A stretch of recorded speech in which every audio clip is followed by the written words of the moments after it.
Dear viewers, today I am going to solve question number 5 of week 3. Here we have to swap two numbers using call by object reference. So two numbers are taken as input E1 and E2. So I am simply calling static void swap question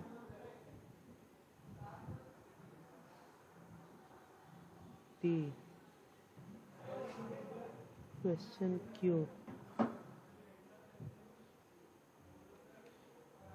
I am creating a variable int t equal to q dot e1, then q dot e1 equal to q dot e2, then q dot e2 equal to t. So this is the correct code of swapping between two numbers. Now we can compile. So as you can see, my test case is passed. No issues of presentation error. Click on submit.